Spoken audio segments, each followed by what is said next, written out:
All right, sounds good. So without a quorum, you're not gonna have any votes for recommendations today. Go ahead and do the topics. Even with Rory coming in, so we still do not have a quorum. I think we're too short. There's a kid from a Zoom meeting, the password. Oh. Go I'm done without it. Oh. Oh, it's never been in.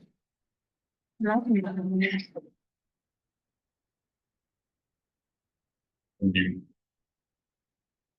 And then that's part of the all. Yeah, we can do the referendums. Go ahead. All the way to us. Yep. Ben Chambers, Present. Kelly Brown, She is not with us today. Rory Stolzenberg, Here. Tanya Schwartzendruber, Here. Alberti Karina Plum, Here. Lonnie Murray, Remote.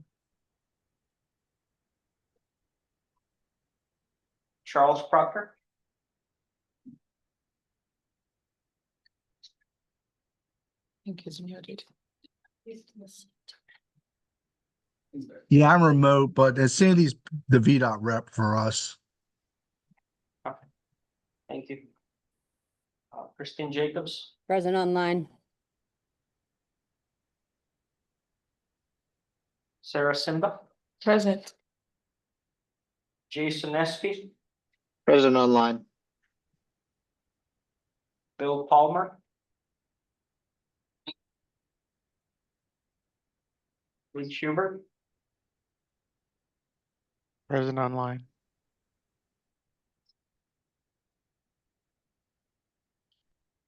Sarah Pennington,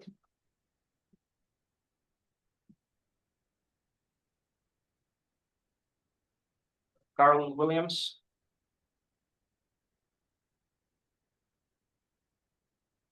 All right, that's it. And then not before we go into do remote participation. So we'll want matters from the public and Peter. Yeah, matters what it's all. All right.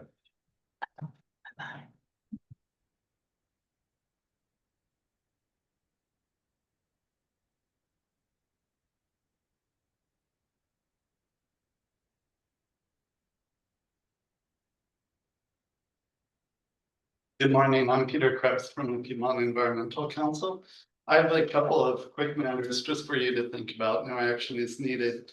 Number one, I wanted to invite everybody to the mobility social that the Mobility Alliance is hosting this Friday on at 4 to 7 at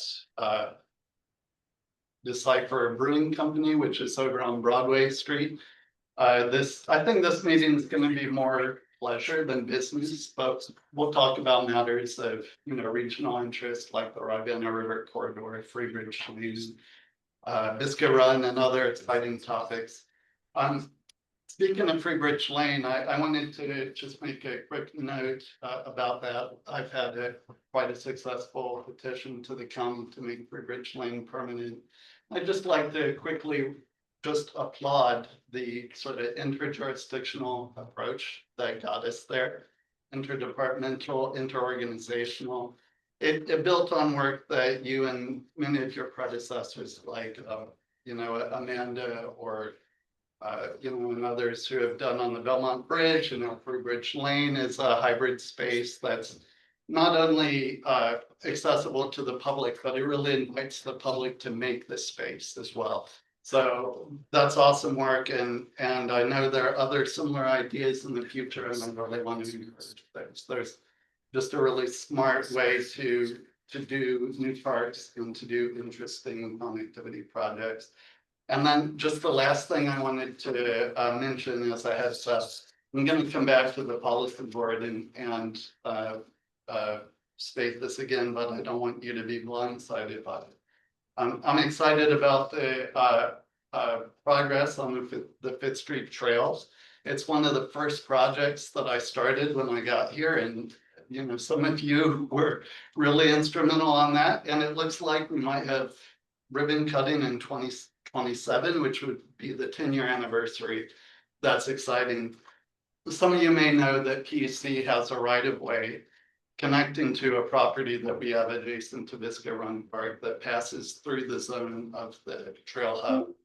And we intend to continue to exercise that right of way to do public programs and tours of our property and hopefully eventually connect to Visca Run. We understand there will be disruptions during construction, but also I think that's a good opportunity to think about when VDOT does road projects that provides continuity of access for road users, there's an opportunity to provide continuity of trail access. And this might be more of a Tim Padalino thing, but there's parkland adjacent to the trail hub that might be a way to sort of avoid the trail hub while still providing that access, and then provide a future park opportunity like our braided trail network system. So something to think about and be planning as this project gets going. So thank you. Do we have one? Awesome. So I'm gonna recommend maybe we go for item number 4 before we bring in the folks online for voting, just so we can go over what that informational piece is. Sure. Yeah. I can talk about that. So as you know, last year, the Charlottesville-Albemarle Policy Board, MPO Policy Board adopted a remote participation policy. What that means is based on the requirements, it has to be re-adopted at the start of every fiscal year, which in this case, that would be the next CA-MPO Policy Board meeting this August. This is only an informational item. No action is required from the MPO Technical Committee. Just wanted to inform you on what the policy board is going to be voting on. For the remote meeting policy, the MPO Technical Committee is allowed to have 50% of its meetings online, and they can choose 2 meetings in the fiscal year based on votes to hold them online. I don't know if you'd like to do that now, or if we would like to do that at a different meeting. To decide which ones we would want to give them. I think we would probably want to consider it further down the line, like as we get through the calendar. Sounds good. The other part of the remote meeting policy is that any member that's in virtual attendance has to be voted into the meeting based on the quorum requirements. Which I think we will do that now that we have a quorum. And can we, if we have multiple people online, can we vote them in as a package? Well, we will go if every member online because they have to state a reason why are they attending online. Okay. All right, well, you want to lead us through the? Yep, sure. So I just want to recognize Mr. Bill Palmer for joining the meeting. With Mr. Bill, we have quorum now. We have 7 voting members present in the meeting. The persons that were attending online is Mr. Lonnie Murray. Could you please give us a reason for online attendance today? Sure, conflicts with my work schedule. And I'm at home. All right. Mr. Chuck Proctor also is attending virtually. Yeah, Sandy's there representing VDOT. I'm remotely at the Warrenton residency today. Thank you. The next voting member is Jason Espy from Jaunt. Yeah, I have to be at the site on Jaunt today. We are going through a DRPT compliance audit review, and if the auditors are here, I need to be around for them, which also means that I might need to slip away at some point, but I will let you know. Thank you, Jason.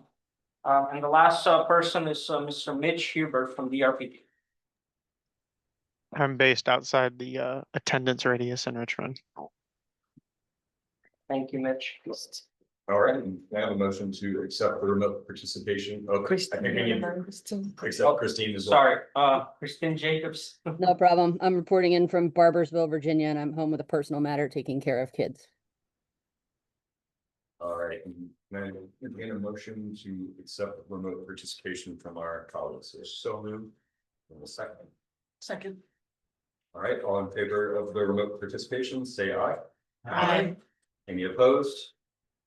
Any abstentions? All right, welcome to the club, folks. All right, the first thing we're gonna vote on is the acceptance of our agenda. Can I get a motion to accept the agenda in comments?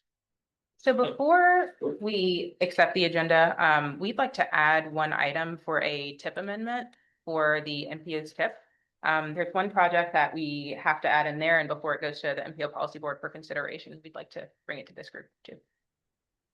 Can I get a motion to accept the agenda as amended? So moved. Second. Do you want a handout or a So presentation to see that for the vote on it? Sure. thanks for I mean, we accept the agenda. Yeah. All right, all in favor of accepting the agenda, say aye. Any opposed? Any abstentions? All right. Move on to the accepting approval of the meeting minutes from June 17th, 2025. Any comments, questions, concerns with the meeting minutes? All right, I will take a motion to accept or approve the meeting minutes. So moved. Second. All right. All in favor of approving the meeting minutes, say aye. Aye. Any opposed? Hi. Just, hey guys, just as a part of the meeting policy, I'm sorry to interrupt, Mr. Chair, but everybody online needs to be able to be heard during a vote. So if everybody can unmute and either aye or nay during those votes, since they were called into the meeting as voting members, they have to be heard. All right, appreciate that. Thank you.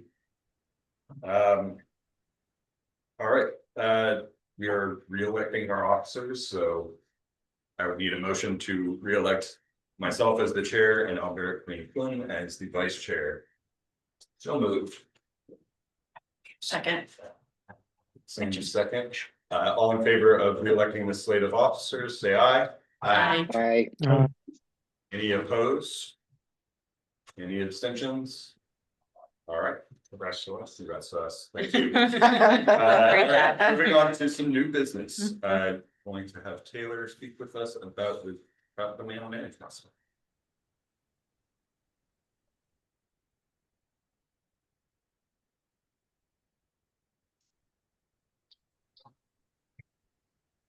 All right, good morning. Today I will just quickly walk through a few of the key changes to the scope of work for the transportation demand management study that we are seeking MPO Policy Board approval for at their meeting later this month. Just as a reminder, this project is included in the fiscal year 26 PWP as a long-range activity for staff to complete. The purpose of the study is to identify strategies to reduce vehicle miles traveled or VMT, increase trips made by other modes, and show opportunities to enhance connections of our existing multimodal transportation network.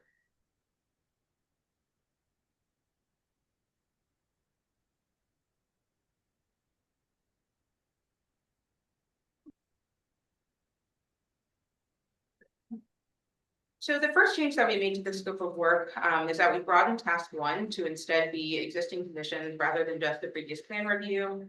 We recognize that before we set goals for VMT reduction, we first have to establish that baseline of what we currently observe today.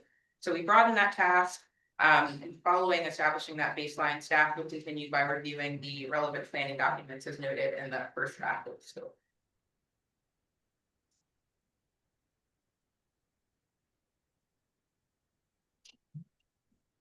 For task 2, the approach is more or less the same to identify trip generators and destinations that will inform the OD analysis. The goal is to understand travel within the MPO area for those shorter trips and travel coming in and out and through for those longer trip lengths. We did receive a lot of really great feedback from MPO Tech on the use of our data sources. Originally, we intended to really anchor on streetlight data alone to provide origin destination information, but we were advised by you all to identify some other data sources that could supplement that and validate that. So I'm happy to share that we did apply for and receive access to Strava Metro. So we have access to all of that active transportation data from 2020 to 2025 and for the entire TJPDC area. They do have some pretty tight data sharing agreements, so we'll have to work pretty closely with their customer support to make sure we know what we can share publicly. But I did want to share with you all that we do have access to that data now. Another piece of feedback that we also heard from you all and CTAC was to connect with local cycling and running clubs, as well as UVA parking and transportation, to help validate the data that we see. MPO Tech Committee also encouraged us to look at other on-the-ground sources like MicroCat and the VO Dockless Mobility Program to request data from their activities. For task 3, the intent would still be to assess potential for shifting trips from auto to non-auto modes, considering trip characteristics and attractiveness of a potential switch. We clarified in the final scope of work that potential strategies could also be policy related, such as employer parking programs, land use considerations, and overall parking policies for the jurisdiction. And for task 4, we added additional opportunities to collect public feedback from targeted groups as suggested by you all and CTAC. These groups, as mentioned earlier, include the cycling and running clubs, and we'll work with you all to make sure we identify some of those, but also local school systems and housing focus groups. And we also added a project schedule to the new scope of work just to show the tentative timeline for completion within this fiscal year. You'll notice that outreach and engagement stretches across most of the months of the studies with the intention of conducting that targeted engagement at different points throughout. We will work to align our deliverables and milestones with committee meetings so that we can have some consistent updates as the meetings progress this fiscal year, and targeting a wrap up of the final deliverable by June of next year. So our next steps are to take this final scope of work to the policy board to seek their approval to officially begin the work. Are there any questions that we can answer, or any changes that you all would like to see before we bring it before them? Questions, concerns, thoughts on this? I'm very excited about this. Yeah, It's yeah. pretty ambitious in scope and what you're trying to do over the next year, so I'm really excited to see what happens with it. Can I take a motion to recommend to the MPO Policy Board that we move forward with this scope? It looks like Lonnie has his hand raised. Oh, Or he did. Thank you. Yeah. So the only thing I would say is that I noticed they talked about including past bike and pedestrian plans in there. I'll just raise the comment that in the past, rural areas were highly underrepresented in past pedestrian bike plans. Thank you for that.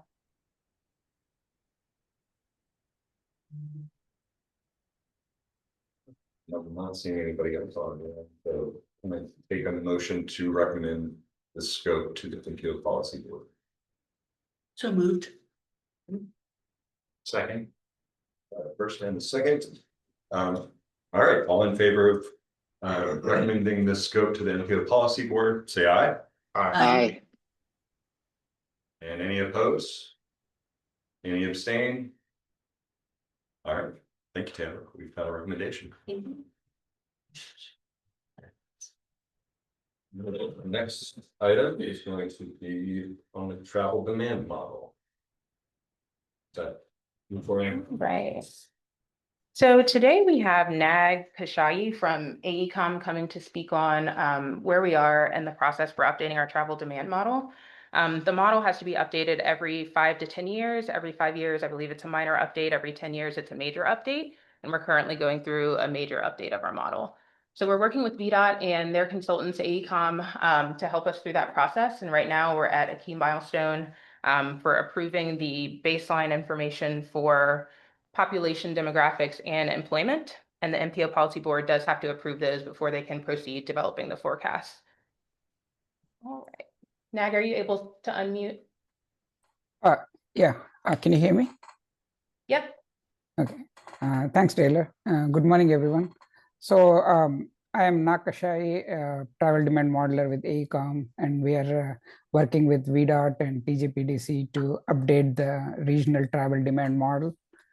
Next slide.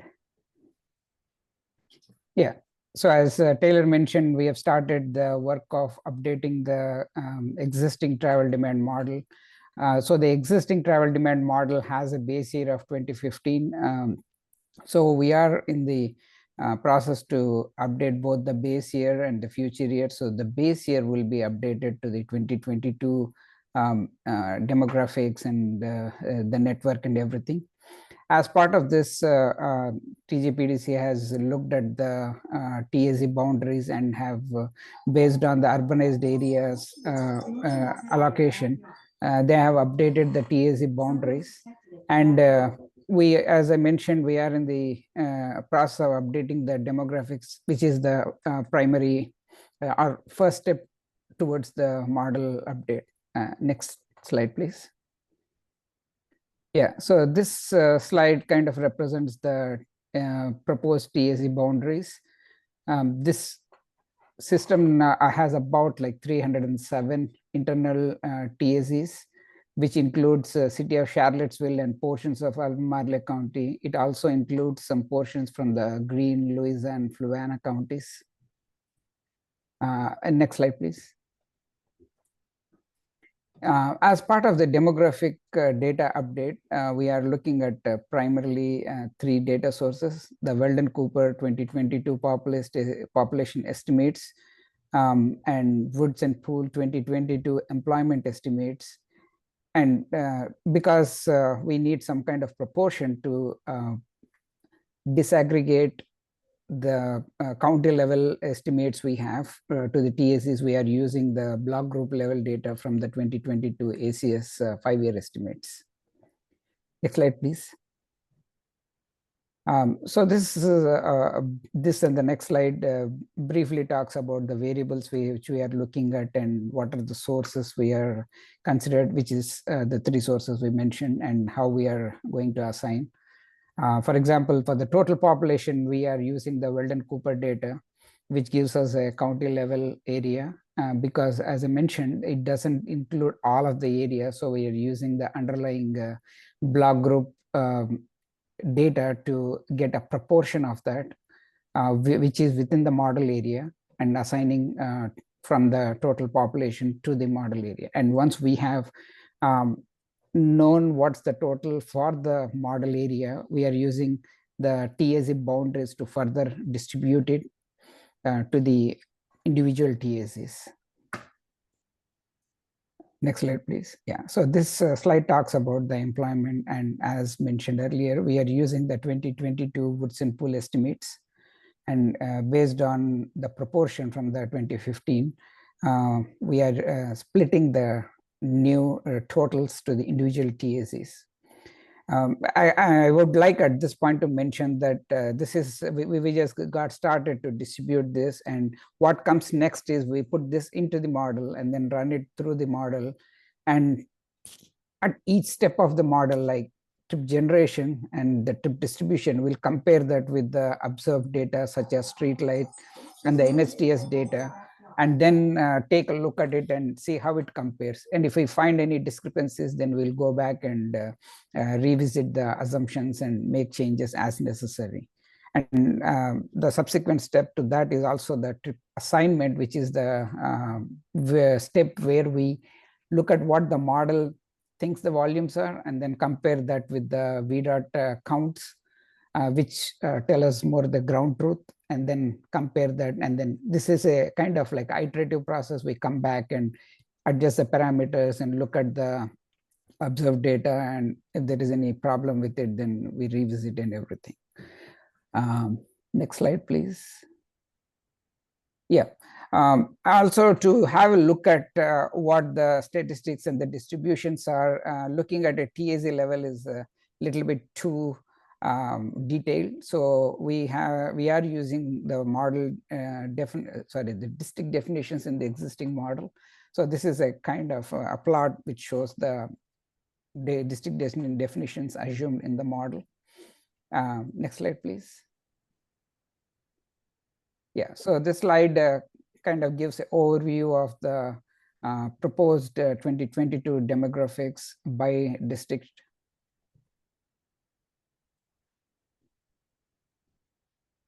Yeah. This and the subsequent plots show maps more like color density for the different demographics. This is a plot of the population. Next slide, please. This is a distribution of the households in the model area. This talks about the employment. Yeah.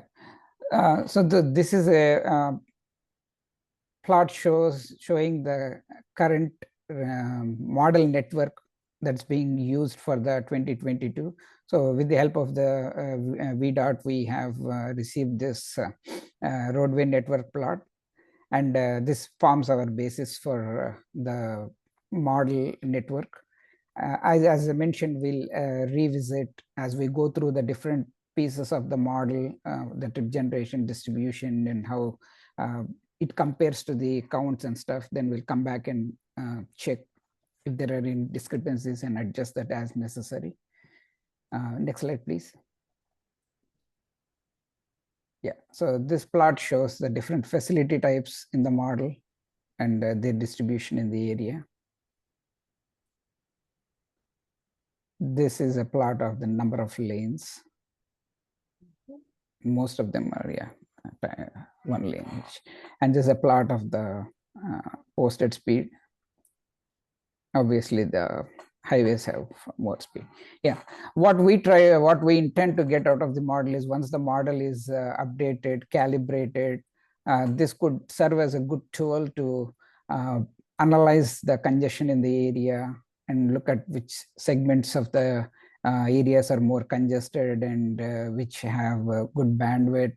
Look at what the transit ridership is, and look at what the model thinks is the distribution between the different modes, and what's the VMT per capita. This gives us also what's the average travel time between places, and this can also help for analyzing scenarios like, what if this bridge is broken, or this is under construction, how the traffic distributes to the other areas, and all that good stuff. Yeah, so as I mentioned, we are getting started and we are in the process of updating. But yeah, obviously more to come, but this is where we are. Yeah, I see a hand. Yeah, so today we're talking about the base year demographic stuff. Correct. Mostly. That's on it. So Correct. we can talk more about the potential uses of the model, because I think we've got probably a lot of questions about how that works. But want to remind everybody that first. And Lonnie, let's start with you if you have any questions. That's why your hand raised. Yes, so my first question is, it seems like a lot of this is based upon where people live, but I wonder about the impact of tourism. I think about major tourism destinations like Monticello, of the influx of people coming to and from those tourism destinations. I can chime in. When we were first starting this project, VDOT did request from us a list of key locations, so like school systems, parking decks, parking lots, like places that would generate travel. And so we did make an effort to include or capture as many of those as possible, including those tourism destinations. Is that when that's not necessarily captured in your demographic data, though? That might be captured in how the model, it's so like the algorithm of the model, how that is captured, right? I think so, but I defer to VDOT or the AECOM team to answer that one specifically.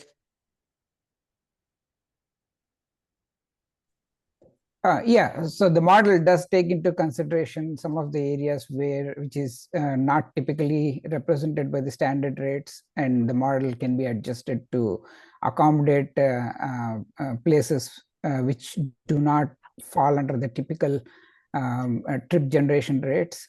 So the model does account for all of that. I saw Jason had his hand up as well. Yeah, I think more on this topic of sort of trip generation and place type or land use type. I mean, we know that there's particularly places that have higher levels of internal capture If the factors such as density, diversity, design, and destination, which we're talking about, are included. Do you have any factors for turtle capture, reducing trips based on land use types? Yeah, so as I mentioned previously, so the model does use a set of equations to generate what the trips are, and then the next step, trip distribution, is where it distributes to the different other TACs. And we are using big data like the streetlight data and others to reflect, to get an account of what's happening on the ground, what is the trip distribution that's is happening. We will compare that with the model, and then as I briefly talked about, we will revisit and adjust the equations and rates to account for any discrepancies. Like you mentioned, if there are some zones which are if the model is underrepresenting the internal travel or over-representing the external travel, we will revisit that and adjust the equations accordingly. So yeah, I mean, that's part of our checks and balances to, that's the exactly reason why we are using streetlight data and such, which are the more, cell phone data and all, which gives a more ground to the information. So, yeah. So I think my question is more process related, because it sounds like we're sort of interested in maybe the nuts and bolts of how the model itself works and the algorithm behind that. What's the next step after we do looking at demographic data? Do we look at what those assumptions are for that model, or is that just something that VDOT is defining for us, or our consultant is defining for us? So as far as procedural next steps, after this, they will develop the forecast of the same things, the same demographics for population and employment out to 2050, since that's our forecast year. It's nuts and bolts of how we make the assumptions. I'm not sure about that. Yeah, so this forms our initial input to the model. And then the next step is we are in the process of using the NHDS, the National Household Survey data, to come up with the trip rates to input in the model. So once we have that, we'll input into the model and run through the different steps where the model takes these assumptions as number of people and employment happening. And then based on the rates, it would start generating the trips and then assigning it on a bit, or rather, let me take a step back. Then it would try to split those trips between all the different purposes. And the next step would be to assign it into the model. And then we have, in this model also has the transit, so it would also do a distribution between autos and the transit and assign it through a transit assignment as well as a highway assignment. Then we'll compare that with the ground truth, like streetlight data and counts to compare the highway. And we also look at what's the ridership on the transit and compare what the model says.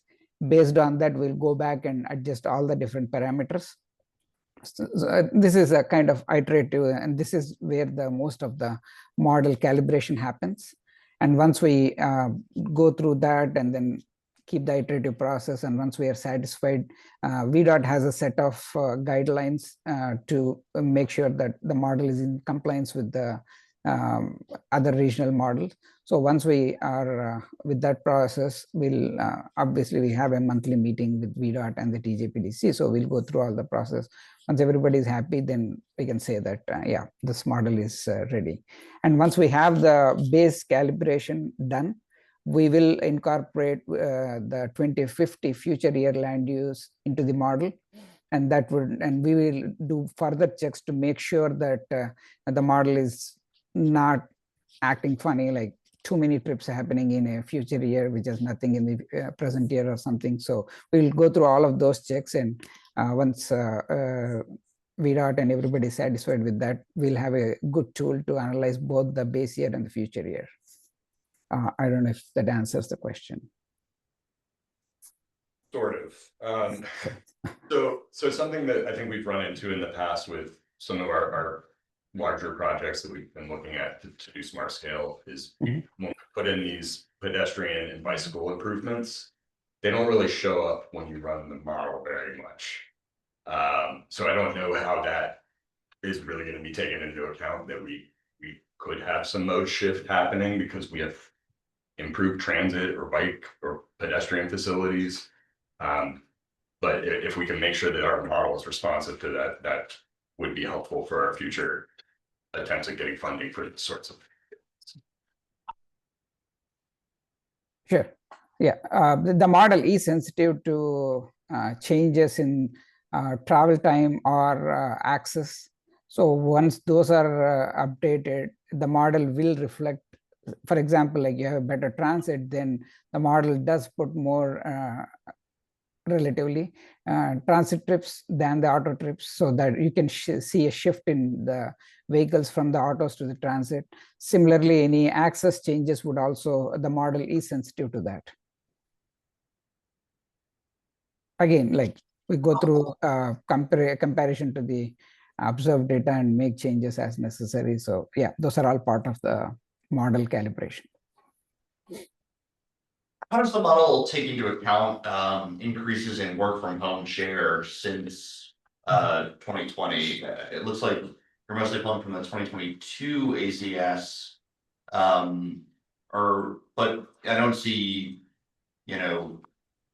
transportation from work, which would include work from home in the demographic data we're talking about polling. So do we take account of that? Yes, because we are using the NSTS data from the 2022 to compare the trends observed in the flow and then adjust the model necessary. So the 2022 data does reflect the work from home share increases due to the pandemic. And in addition to that, we are comparing the model assignment volumes to the observed counts from 2022, which are also post-pandemic. So when we compare both of these, that should adequately represent the assumptions in the work from home. Okay. Any other questions? This may have been answered. In terms of the demographic data, is your team reviewing? You'll get a review of that. So, like, if there's a hospital and a TAZ, you'll be able to look at that TAZ and make sure that employment generation reflects that. So Right. That's the process. Mm-hmm. I do have a really quick question. On slide 12, you showed the distribution of the different industries in the TAZs.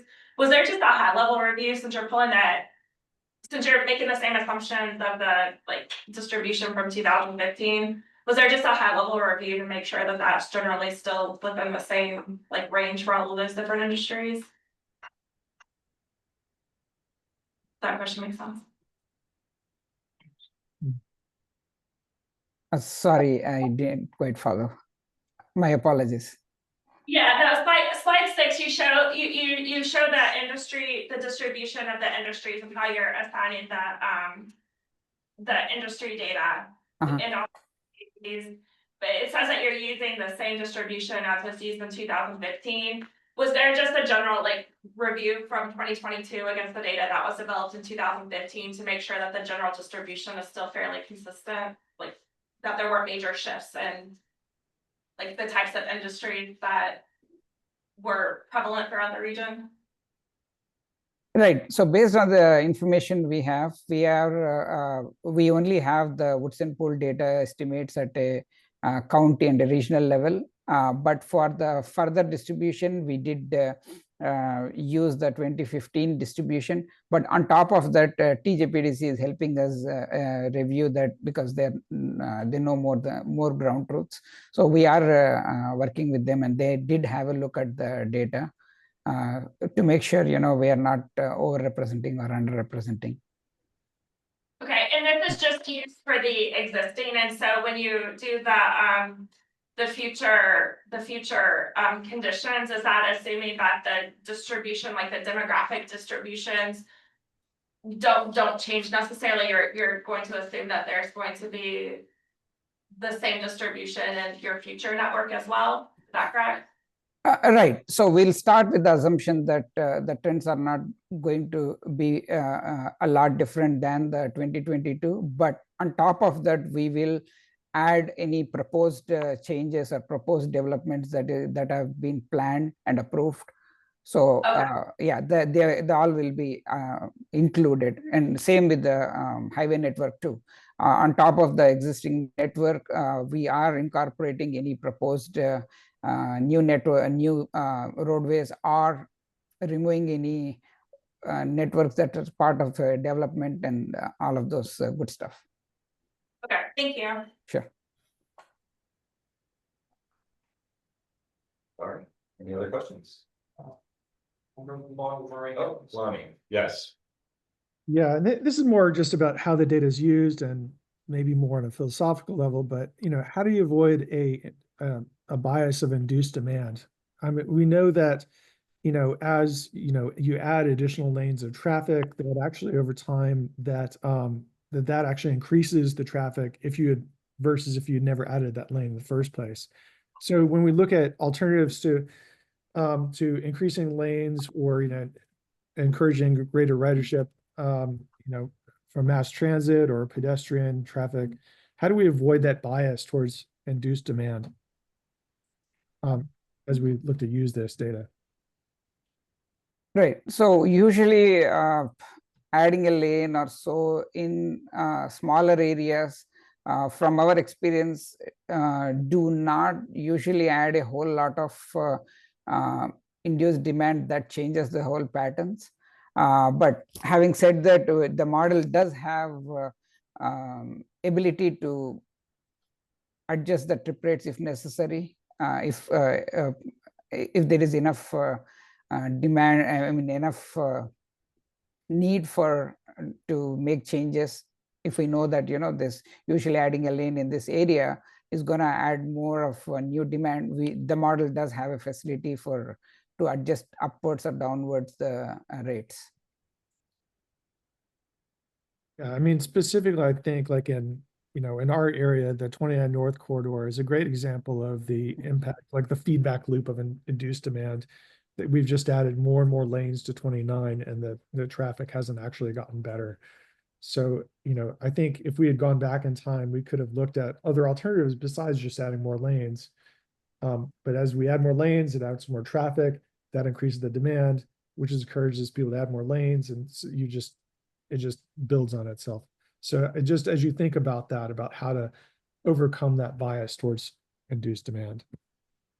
Sure, we'll keep that in mind once we are going through the process of updation.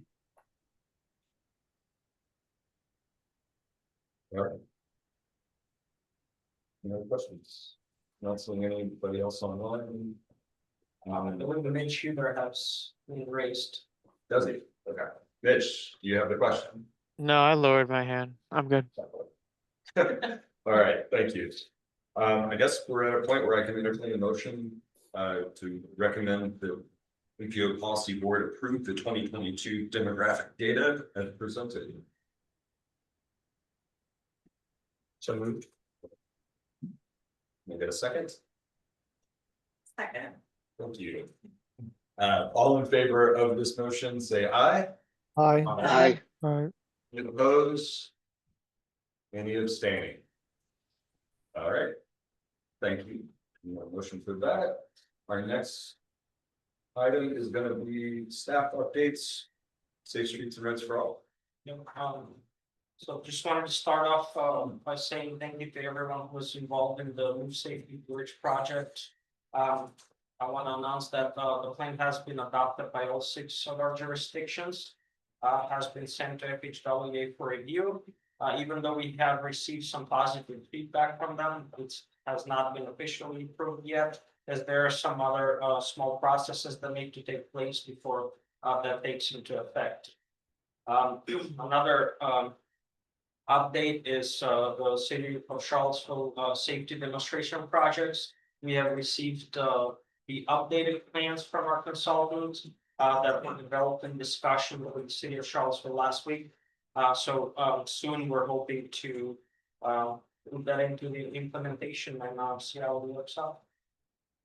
That's kind of the, sorry. You have the plans available for us to look at, or is it not public yet? They're not public yet.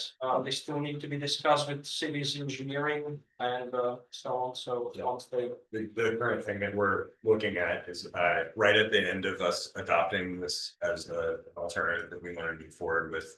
One of our counselors added on to the resolution saying it's not going to be just 60 days if we decide it works. Which means we can't just, put something out that we think is going to be a 60-day project. That's the last one. Yeah, so our temporary has to be a little less temporary than we were originally anticipating, so it's an interesting problem to have, yes. Yeah, so once we work that out, mostly that's trying to figure out what we do with the traffic signals. What kind of temporary traffic signals that we need to use and what kind of agreements that we need to make with property owners on where we would put the traffic signals. So once we work that out, we're ready to show it off to the public and put it out. That's the biggest updates I have. Okay. Anything on the grant application for? Oh, sorry, yeah, the grant application for the FY 25 CAMPO CAMPO Safe Streets and Roads for All application was successfully submitted. We have not received any feedback from the HW yet on the status of that, so we're all eagerly awaiting to find out the outcome. Great. Have you had your the debrief with FHWA about the raise project there? We have not yet, but I'll refer to Taylor. She could speak a little bit more about the race project. Yeah, that was item C, a little bit further down. Was 2 minutes. Any other questions about Safe Streets for All before we move on to the next updates? All right, Taylor. Okay. We'll move on to your updates about our joint meeting with SAW MPO. So the first update that I have is that the joint meeting planning is underway. Every other year, we have a joint meeting with the Stanton Augusta Waynesboro MPO, just to make sure we stay connected with our neighbors over in the West. And this year it is our turn to host.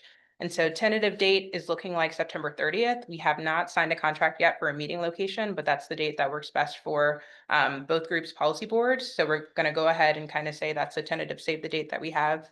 And the two locations that we're looking at are the Hillsdale Conference Center or the North Fork Meeting Center. And a few of the agenda items that we have tentatively confirmed are a transit update. So that would be CARTA for our area and the Afton Express for their area. The DRPT statewide rail plan, a presentation from their rail planning team, and then also the 3-notch trail, having an update on that as well. So just wanted to put that on y'all's radar so you knew that the planning for that was underway. Taylor, can you repeat the date, please? There's a question in the chat. September 30th.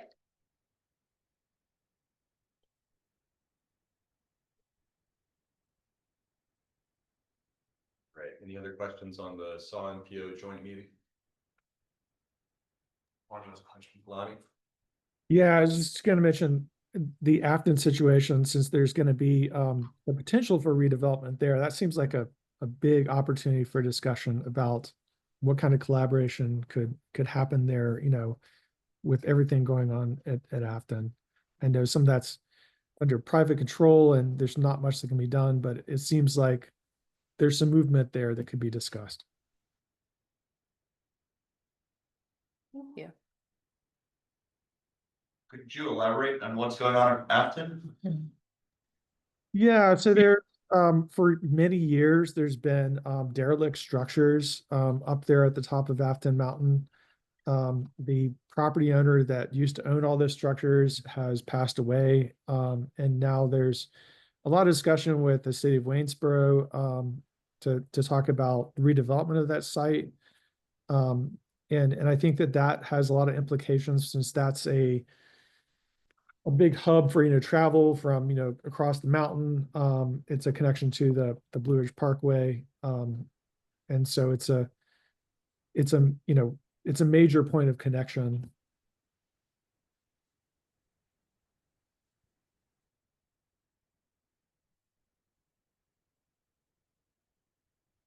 No further questions on that. We got Not a question, but the tip amendment. tip amendment. We missed the thing that we were supposed to include in our agenda. So do we want to tackle that now? Yep, thank you. All right. Yeah, so per request by the RPT, we're including a tip amendment number 13 to our FY 24-27 tip document. This one refers to the Autism Sanctuary Incorporated, specifically about receiving 5310 funds for purchase of paratransit vehicles.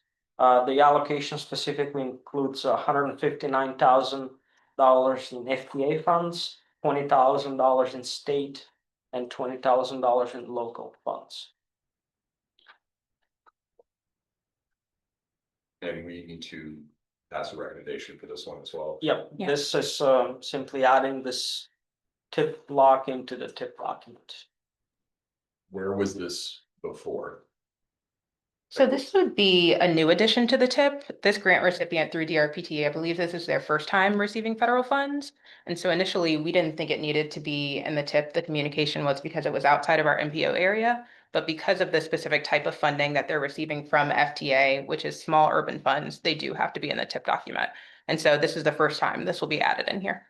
And their local map is coming from the nonprofit itself, or? Okay. Yeah. All right. Can I take a motion to recommend that we include this tip amendment to the MPO Policy Board? So moved. Second. All right, all in favor of recommending this tip amendment to the MPO Policy Board, say aye. Aye. Any opposed? Any abstentions? All right, hands, thank you. We will move back into our regularly scheduled program. Taylor is going to give us an update on the raise and build grant application. Thank you. So the raise application that the PDC submitted for the Rivanna River pedestrian bridge, we received notification on July 16th that we were not selected. Only 30 projects were selected this round and none of them were in Virginia. So we wanted to let you all know, give you that update that we received that communication. And they indicated that this month they would be reaching out to schedule debrief meetings. And so we're waiting to hear when that would be so we can get some feedback on why it wasn't successful this round. Any indication of what a schedule would look like for the next round of funding that maybe? No. It's at that point. All right, any other questions on our unsuccessful raise grant? I think we'll find out more at the next meeting, maybe after the feedback. Right. So when the next meeting looks like it's October 7th, 10 o'clock here. So I hope we'll all be in attendance and maybe have a few additional people join us. Next up, we're moving on to VDOT. Mr. Proctor, are you going to take us through some pipeline studies and STAR studies? I can. I think Sandy's going to do has a presentation on the current pipeline study, the hydraulic studies that we're doing. Yes, I do. Oh, is it okay if I share? Sure, yeah. If I drive, it doesn't really matter. I was confused because I'm like, it looks the same, but I thought I had a PowerPoint and not a.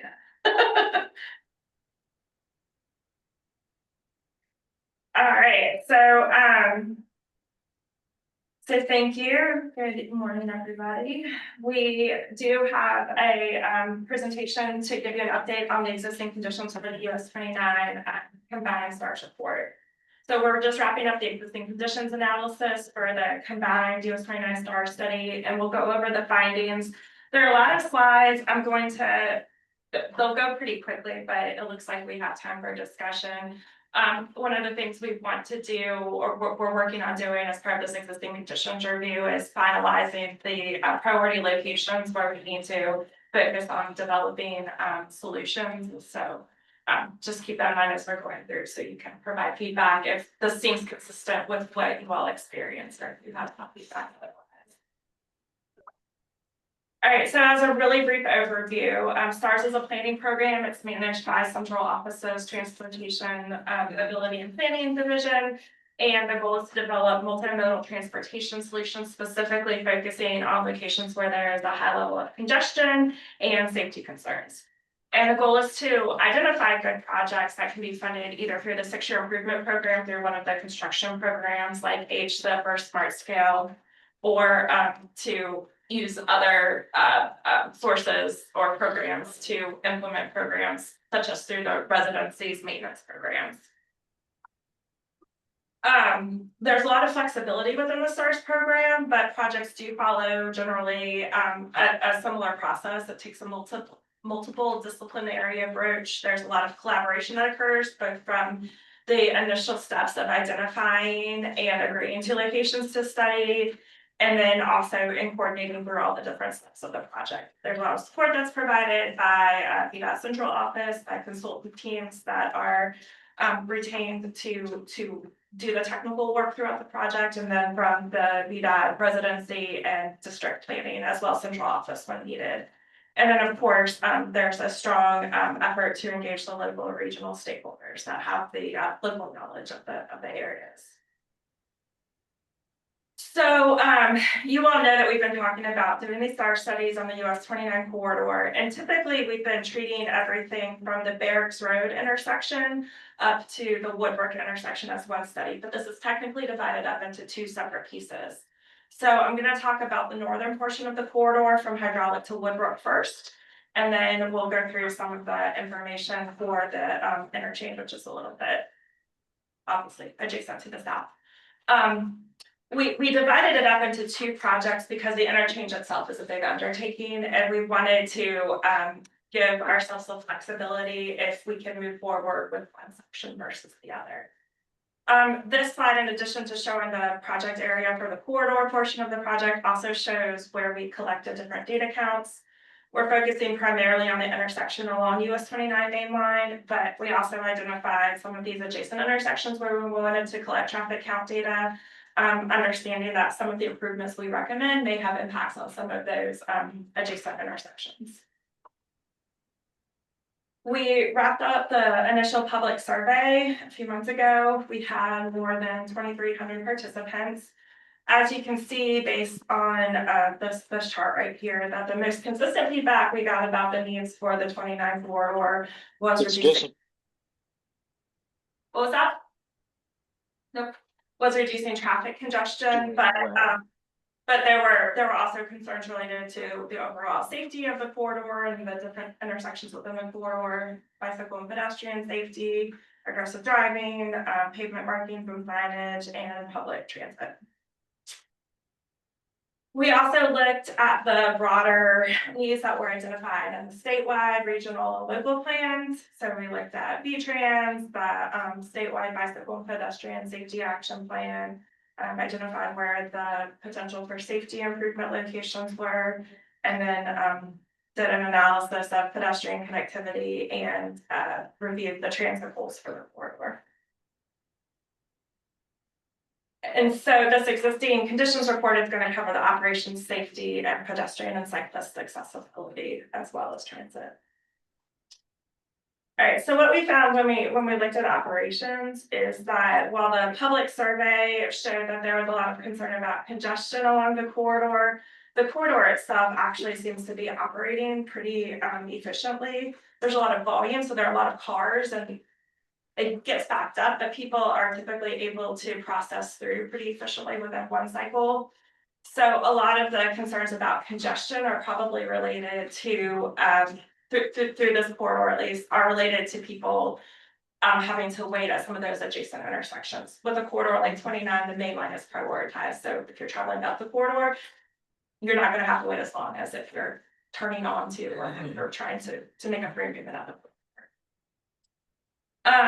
as you can see there, and probably you all have experienced this at some points, there is heavier congestion experience over hydraulic road intersections, as well as Woodbrook. All right, so when we looked at safety, we did a couple of different things. We looked at the potential for safety improvement intersections. So there are 4 of those within this corridor: Woodbrook, Greenbrier, Seminole, and Hydraulic Road. And some of the big picture trends that they saw when the consultants reviewed the crashes that were occurring throughout the corridor is that speed differentials are contributing to rear ends.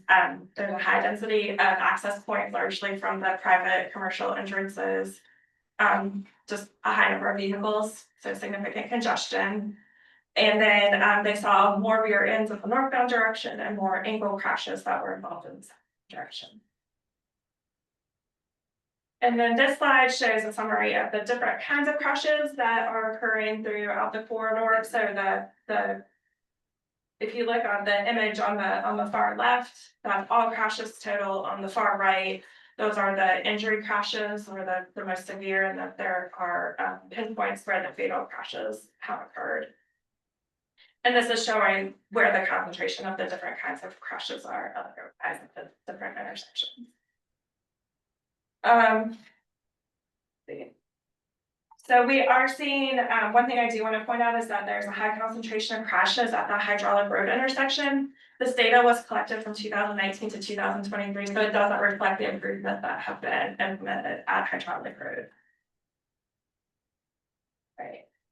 And then looking at the fatal crashes, there were 4 within the fatality. 2 of them were pedestrian fatalities, and both of those occurred during the evening hours. There were, one of the things I just want to mention, I'm sure all of you are aware, is that the fatal crashes do tend to be anomalies. So looking just at these, it is difficult to really understand completely what may be contributing to the risks. But you know, the visibility seems to at least partially contributed in part to some of these.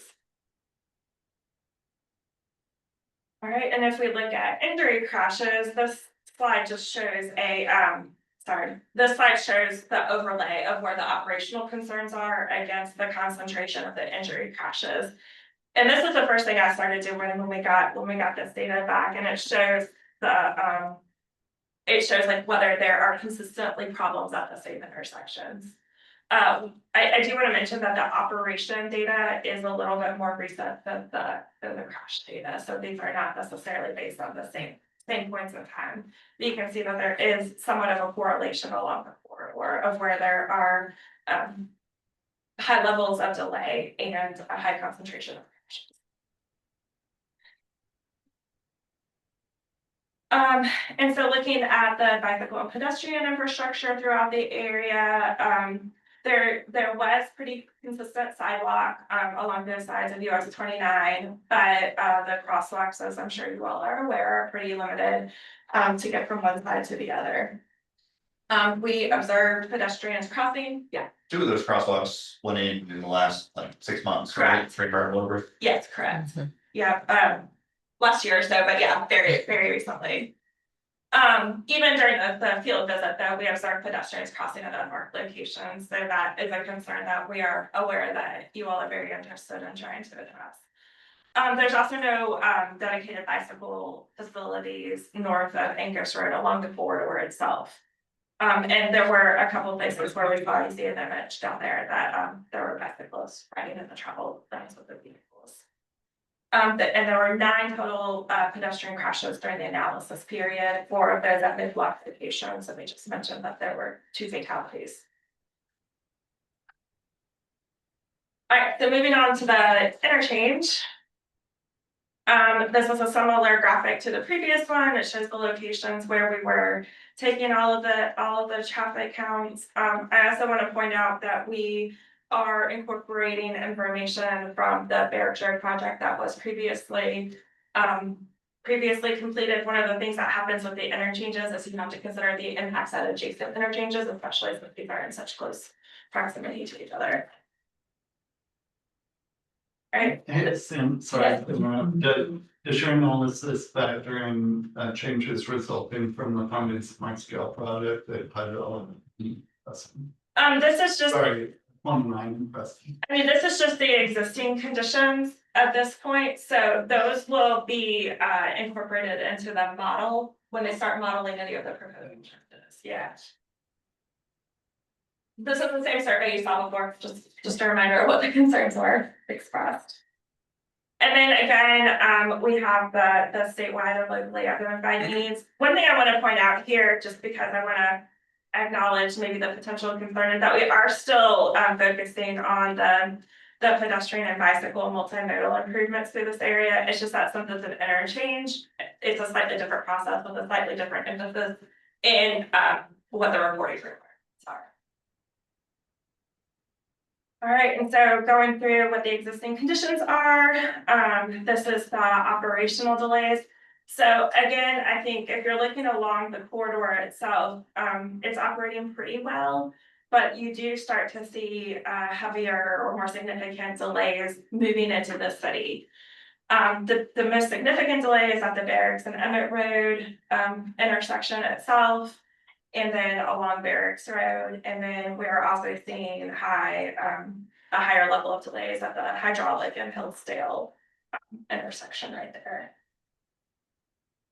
And this is an output from the model that shows the queuing.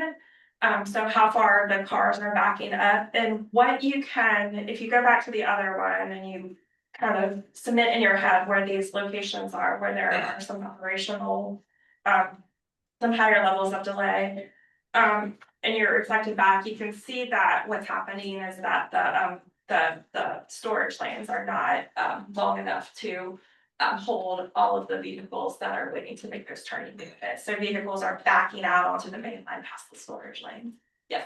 Reading this, so if it's where it's a thicker red line, does that mean it's going out of the, trying to just read the chart, because like there's different line weights and I'm trying to figure out what the line weights mean.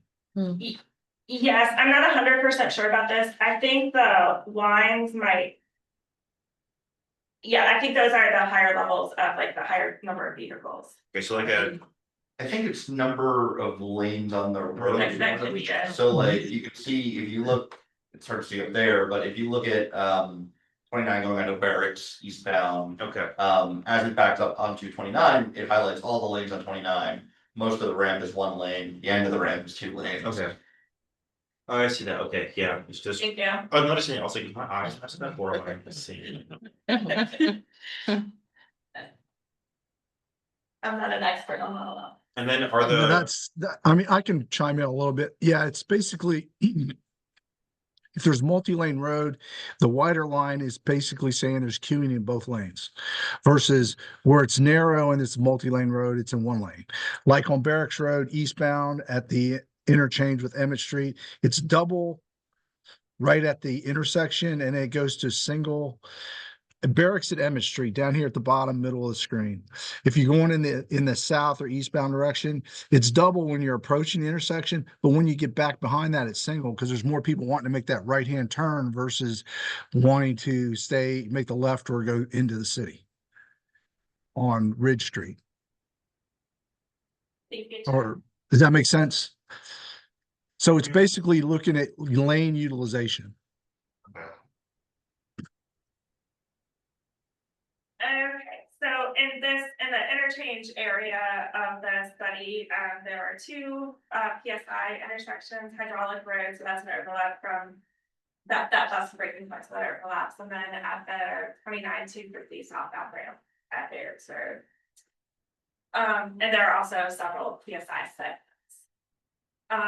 And then the factors that are contributing to the high level of crashes are congestion throughout the day, the geometry of the interchange ramp, and then we're seeing more off-road and lane departure crashes in this area. So again, we have the hotspot map of the crashes. So at the top we have all crashes, and then down here at the bottom we have the injury crashes. And you can also see that there's a higher number of the lane departure crashes that occur around the interchange. And lots of rear events along the 29 pavement. All right, so the fatal crash review. There were 3 fatal crashes, that were all along Emmett Street. One of those was a pedestrian crash at Morton Drive. And then, like we said, there are a high number of rear-end crashes near the on and off ramps of the interchange as well as the.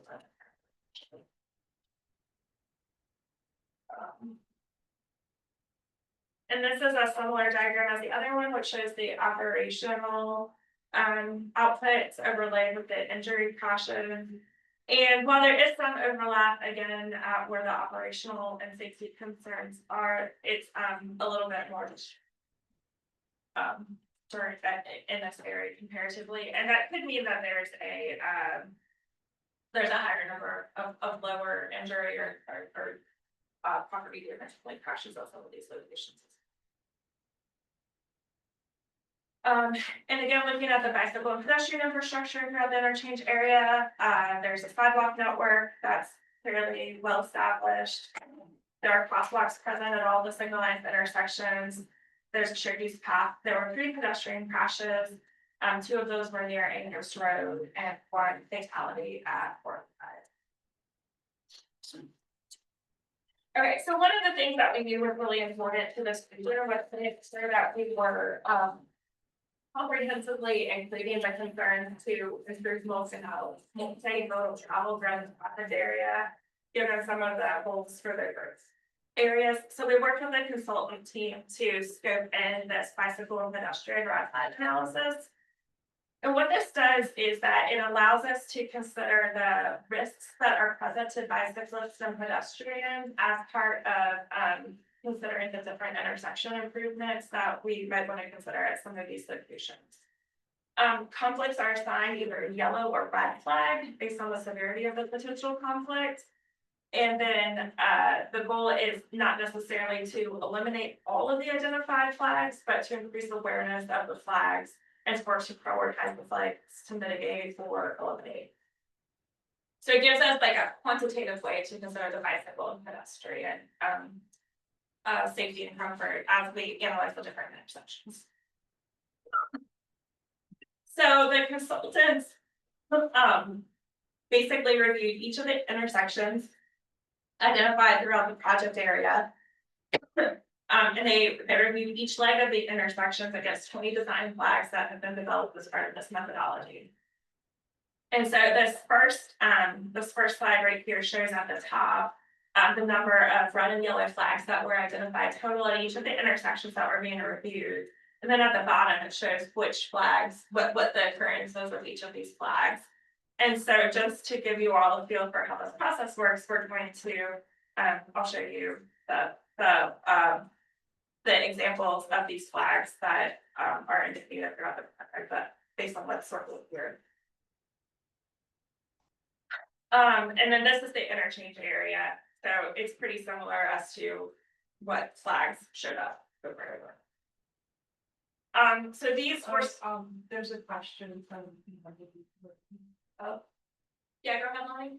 Yes, so the Meadow Creek Trail goes through that area too, across Barracks Road. And have you looked about that segment where the trail crosses the road at Barracks Road, or where it crosses Emmett Street?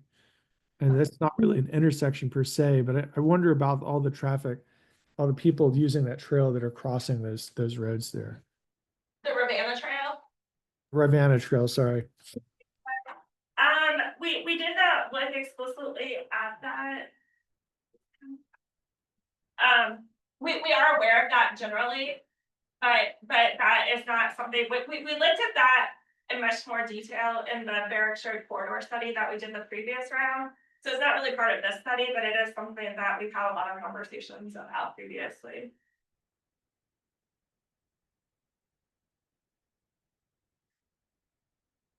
Okay. So the design flags, the examples of the design flags, so what presents risks to pedestrians, first of all, are things like motor vehicle right turn or pedestrians being asked to cross yield or uncontrolled vehicle paths. So these are examples from the study that the consultants identified. And I just want to point out that it's not realistic to say that you can't have a right turning vehicle at an intersection. That's kind of what intersections are for, is to help mitigate those movements. But there are countermeasures that have been identified as part of this methodology that can say if we see that there are right turning or pedestrians crossing field controlled or uncontrolled vehicle paths, there are countermeasures that we can consider that would start reducing those risks for the pedestrians. So this is how we're using this information to help us identify what those risks are, identify countermeasures, and also compare different alternatives based on the risks that they present to bicyclists and pedestrians. I had sort of one sort of aesthetic, maybe suggestion, if you're gonna use this chart, the previous chart in future.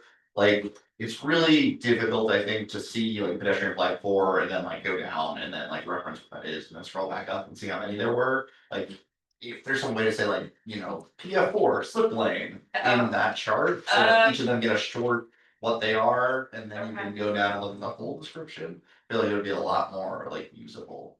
I see it's an image, so maybe that's not trivial. We can. I know you're giving this presentation next week, so. Well, we probably won't get into this much detail. You guys get the nitty gritty. I thought it was interesting. I've never done this process before. I thought it was interesting, but well, yeah, that's a good point. Thank you. And so the other examples, and we're not going to go through all of them, but multi-lane crossings and motor vehicle left turns are two of the other design flags that have been identified. So again, we identify them, we have countermeasures that we consider. This will be integrated into part of our selection of alternatives. All right, so we did the same thing for the bicycle analysis. So the first slides were pedestrian flags. The section is bicycle flags. For both the corridor at the top or at the first slide and then the interchange area. And then so two of the most common ones were executing unusual movements for bicyclists. And some of the countermeasures for that are things like improving local knowledge and having good pavement markings and signage to help people know what they should be expecting. And then riding in mixed traffic was pretty common in the entirety of the project area. Sandy, what does that mean, executing unusual movements? Executing unusual movements would be like, so the description I give is long crossings with multiple lanes in both directions. It's basically like you're asking a pedestrian or a bicyclist to do something that is counterintuitive or doesn't follow like the normal rules that you would follow in traffic. Okay. Like the Angus middle sidewalk, it's get to cross the middle and cross out kind of thing. Yeah, potentially. And so some of the things you need to do is make sure that you make it really clear to pedestrians or bicyclists that they should be doing something different than normal. Like, I don't know if you guys have been to any, well, that was just in Ireland. Was that in Ireland? I don't remember. If you're in Ireland, one of the things you notice is like their pavement markings on the sidewalk that tells you where to look for traffic, because they know there are a lot of tourists there that drive on the other side of the road. So things like that. Okay. The description might be copied from the pedestrian one in the previous one. Yeah, you're correct. It's the same idea, but for bicyclists instead of pedestrians. But yeah, you're right. Yeah, I made a mistake with that intersection of trying to go through as the light was turning yellow. So wide that Yeah. halfway through I saw this like wall of cars going Get your heart rate up a little bit. I'm glad you didn't become one of the statistics. Yeah. It's a very wide intersection. Yeah. Hey, Sandy, we have a hand raised from Lonnie. Yeah, go ahead. Yeah, I was just gonna say, one of the big challenges on 29, as you called out earlier, all the different access points to 29. And I don't know what discussions you've had about the idea of taking some of those lanes and making them local access only roads, or like separating them out so that all that traffic is not combined. Do you know what I'm saying? Yeah, I don't know if there have been, I think that general idea has been discussed, maybe not specifically with those existing lanes. Chuck probably knows if that had come up previously before or not. Yeah, Not because to put you on the spot, Chuck.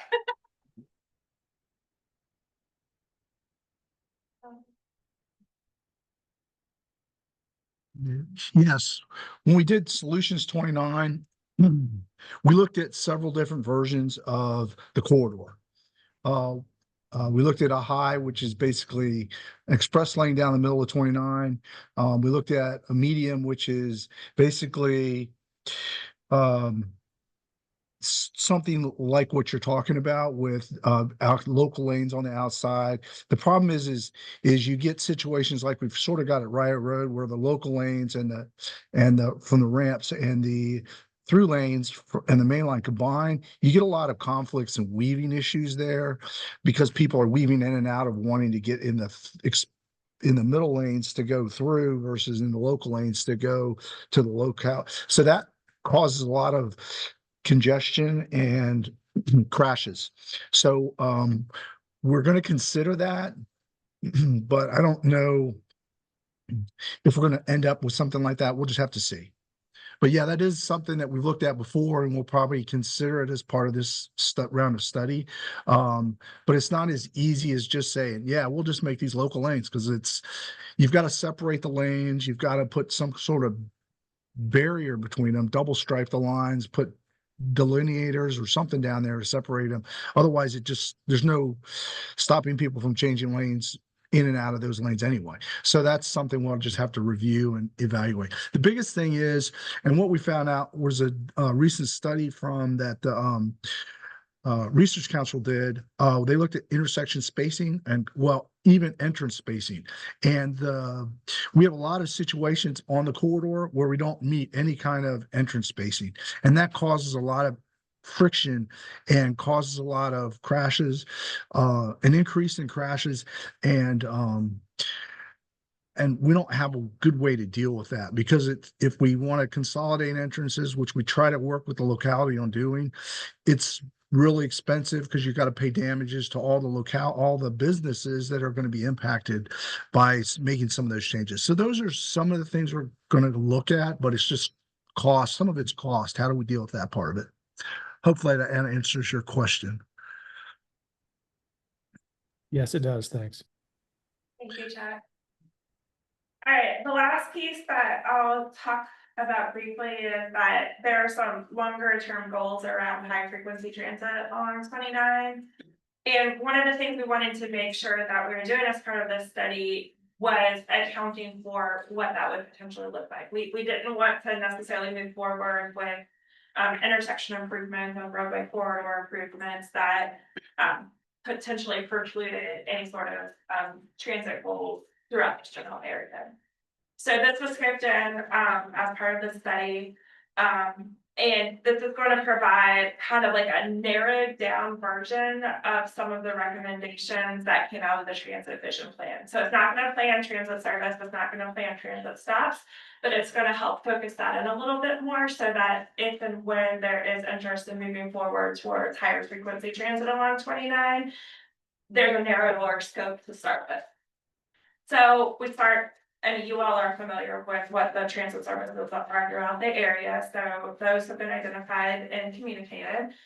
And the next step that the consultants are conducting as part of the existing conditions review is to basically look at what the existing and future land use is likely to look like as part of this area. So they are looking at, you can see this map right here at the bottom. This is a residential and commercial activity density map. So I forget which color is which. Residential is pink, and then employment density is blue, and then the mixed areas are purple. And this basically shows where there is likely to be high activity, either origins, destinations, or both. One of the things that's a little bit tricky about this corridor is that some of the origins and destinations are not all going to be within just the section of the corridor that we're looking at. So it accounts for that, but it's helping to figure out how do you navigate what are the most likely needed places where there would need to be access throughout the corridor area, knowing that people are moving beyond. So they're looking at the density of the activity. They're looking at redevelopment potential. So this is what they're doing with the parcelization. They're looking at where there are larger lots that are more likely to be able to be developed into higher intensity uses versus a lot of smaller lots, which would be lower density, like residential types of uses or have lots of owners. And then also looking at the existing multimodal accessibility. And so they're going to use this information to identify things like, is it going to be preferable, most likely, for high frequency transit to operate along the US 29 main line or along one of the parallel routes? And maybe what type of stop frequency would this be able to support? Again, not planning operations or services, Not necessarily telling you where the stops are, but just to sort of break down what's likely to be supported by this area moving forward. So our next steps are to take all of this information and to start narrowing down what our goals are and looking at what the different alternatives might be at some of these higher priority intersections. And then based on our schedule, we'll be moving into developing and starting to discuss and create preliminary alternatives. So with that, I know that's a lot of information, but I'm happy to answer any other question that we can get to, or hear your feedback on if there's things that you're surprised we're not in here that you were expecting to be here. Yes. One thing I'm curious about, I don't know if this will come in later steps, is origin destination information along 29. Is that something that's being looked at? That is part of the scope of the project. I'm not sure when we would expect that to. I would imagine that that's probably part of the looking at the pedestrian facilities, but do you have any, I don't remember in the scope where that was, Chuck, do you recall offhand? You're muted, by the way, Chuck. Wow. I know it's something we discussed and they were going to do it as part of it, but I'm not sure exactly where it's going to fall in the study. It's probably going to come in the next step, the next phase of the study, which is phase 2. They do the forecasting, they'll do the O&D study, as well as develop a forecast. So all that stuff's part of the phase 2 work. So it's like, right now we're on what? Preliminary alternative or an existing conditions report, so I guess. We're still in phase 1. Oh. So phase 2 will be most of that stuff. They'll also do some preliminary alternatives and they'll start to develop alternatives for the corridor.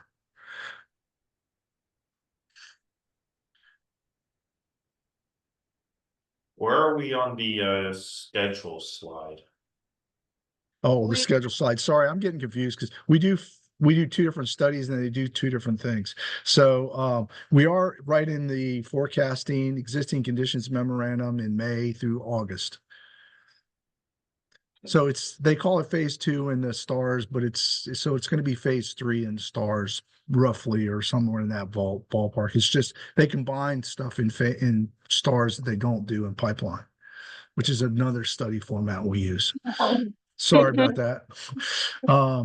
It's split up in this one differently. So yeah, we're an alternative. So they'll be doing it as part of the traffic forecast memo, which is underway. We just don't have it yet. So I see that we have the smart scale application process towards the bottom here, which is also the exact same timing as the final report, draft and final report. Are we aiming to make it for the smart scale round? And how tight is that schedule in reality? Like, is it really like we can't slip it all or we miss it? Yeah. All right, Chuck. I was going to say, yeah, it depends. We did 2 things with this study. We separated it into 2 different studies because we have the interchanges one study and we have the corridors another study, because we're not sure if we're going to be able to get to results in time enough for smart scale if we kept them together. So if they get out of sync a little bit, we don't have to hold the whole study up for the interchange or vice versa.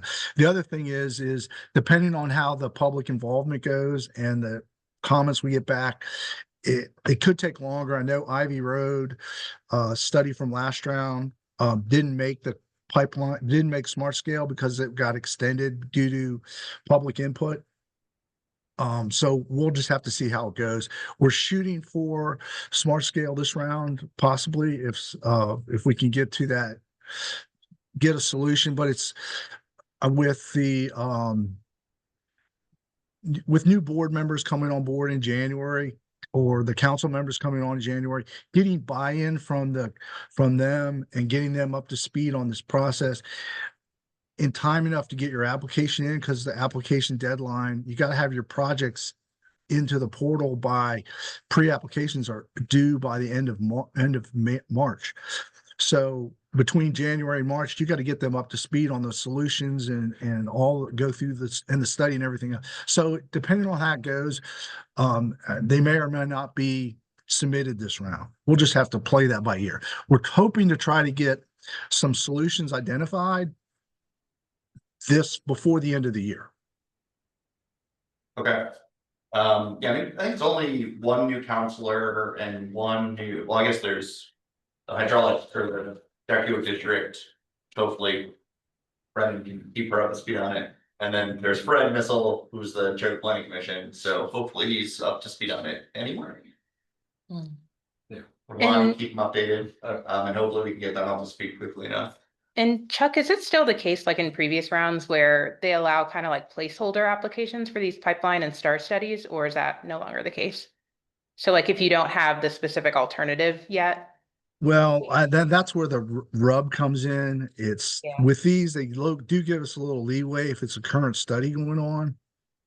But one of the drawbacks is of why we're trying to get these started earlier is so that we can get to that preferred alternative. Because typically what's been happening in previous rounds is we're going out for public comment on the alternatives analysis in January. We don't even know what the public comment is, feedback is, until February, end of February, March. Well, you got to have all your data ready to go by the end of March. So it doesn't give us enough time to do that. So hopefully what we're trying to do this round is get that in earlier so that we can basically know what the preferred alternatives are by November. So that gives us a lot more time to get everybody up to speed on what we're going to go after for Smart Scale. That makes sense. And this schedule sort of dictates that. That's why you see these detailed concept meetings in November, because we're going to basically, those are dealing with the preferred alternative solutions for the study.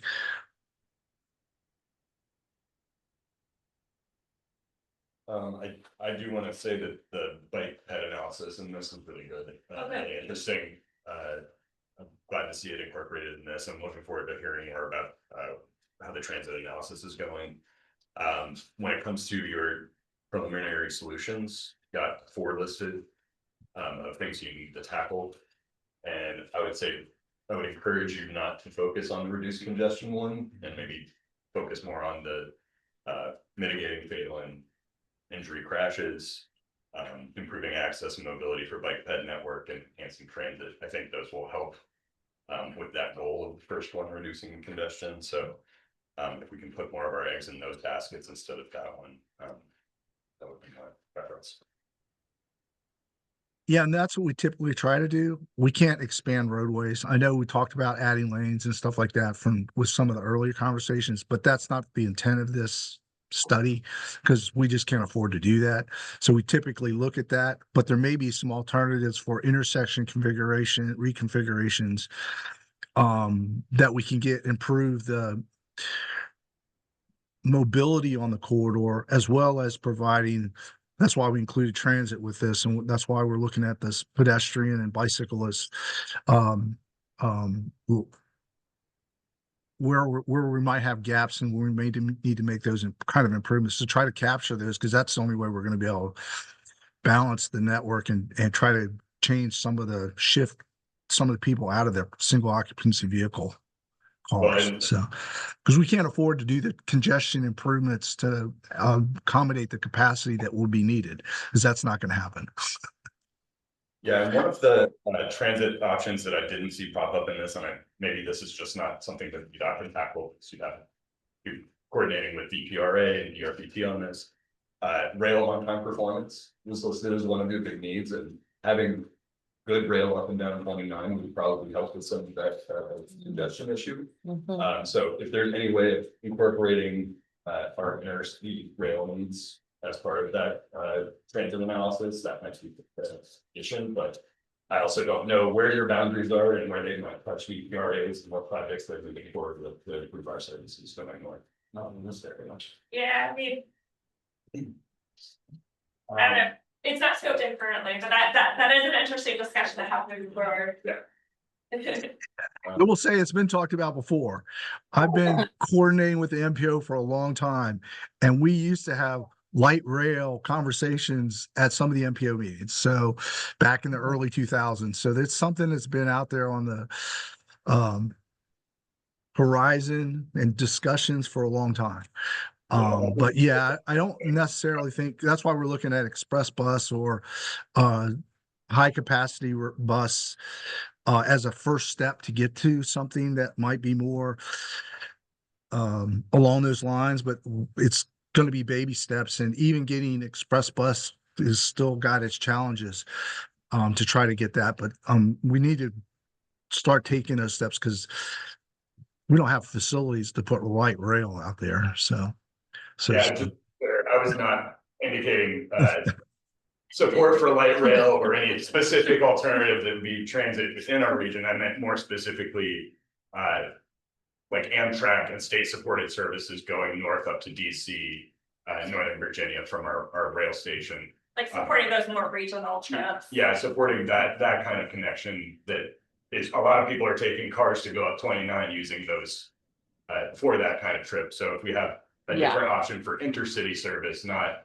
light rail, but heavy rail, intercity rail, that would be something that if we could possibly add that into this, that may be a hopeful solution, but it's difficult to add it to the scope at this point, but I understand.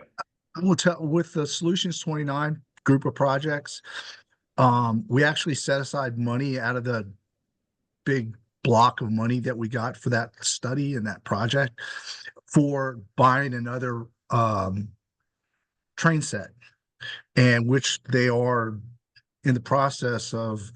I think it's already been done and it's ready to go. The other thing is, I think it was round 3 or 4 smart scale. They funded a major rail improvement project that went from Christiansburg all the way to Northern Virginia. And it included improvements along the corridor to allow for more passenger rail along the corridor, which goes through Charlottesville. So there are improvements that are in the works that are sort of reflected in that on time scenario that are underway. I know up in the northern part of the district, they're making a lot of rail improvements on the corridor to accommodate double tracking and some of those things which are lacking so that they can actually run more passenger rail service on the corridor. So there is projects that are already in the works for that. They're just not implemented completely yet. Yeah. Not to belabor the subject too much, but it does seem like there is also a specific heavy rail on time performance issue that's kind of specific to the Charlottesville area where, you know, basically the way the schedules work, the southbound and northbound trains, particularly the morning, Northeast Regional, and I think the Crescent kind of meet at the same time. And so if one gets like 10 minutes out of slot, then you're waiting, you know, for one to clear the station. There, you know, you don't have to go far north of the city to get to single track. And so you could imagine there being projects sort of in the city area or the general area of this project scope that would address that on-time performance issue. And the OD data may help us understand to what extent, you know, travel could be mitigated by that. I don't know that we can do an analysis, but maybe we could at least pull out some of that information on how we can talk to the consultants.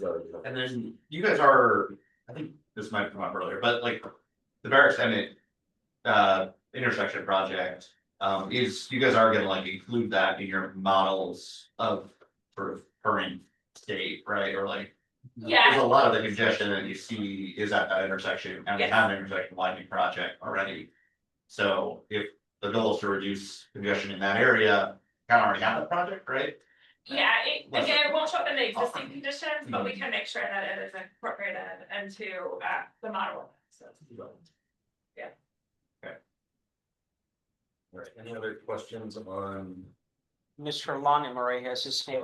Yes, Ron, please. Yeah, it's just another comment on sort of limited access. I know there's the 29, in many ways, the ship has sailed in terms of what's happened on 29 North. Although we should focus on making improvements, but I'm also concerned about Berkmar and some of these roads that we did do as part of Solutions 29. You know, what are we doing to make sure that we don't repeat those mistakes that we made on 29 in terms of, you know, I see a lot of properties for sale up and down that road, and what are we doing to make sure that we don't end up with just a whole bunch of driveways along that render that corridor unusable in the future? Um,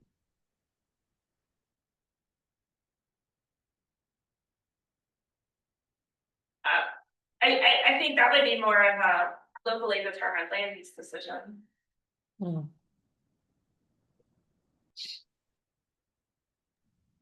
Yeah, I'm just thinking about, like, you know, I know that, you know, we're talking about like fixing these problems that have occurred, but you know, are there things that we could do to make sure that we're not repeating these as we're taking note of these mistakes on 29, that we're conveying these you know, making sure that we don't repeat these mistakes, or at least conveying to the people that need to know. I mean, we have access management standards, which they weren't adopted until 2013. So prior to that, there was, I mean, there was a lot of, you could get entrances more readily on the corridor. And most of the stuff on the 29 corridor predates the 2013 guidance that was adopted by the state. So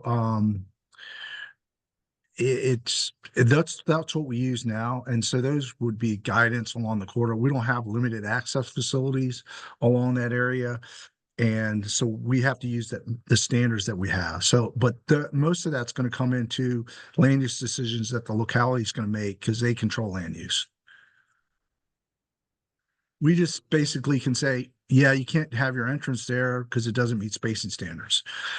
But if the county allows the subdivisions to take place, then we're sort of hamstrung to a certain degree.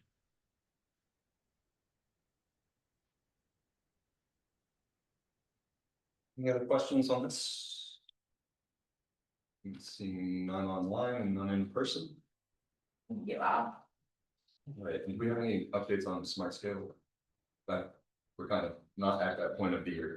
Well, we are starting to schedule meetings, so we are starting to just talk about what projects you know, may be likely to come up, and how our district is going to be supporting projects for Smart Scale Round 7. So that is something that we've met with Albemarle already for a preliminary conversation. We'll be, you know, Charlottesville had a preliminary meeting, so we'll be following up in the next month or two. Again, we're going to try to start having these conversations early, and then there are still some questions about how we're going to manage improvements that are identified as part of these ongoing studies.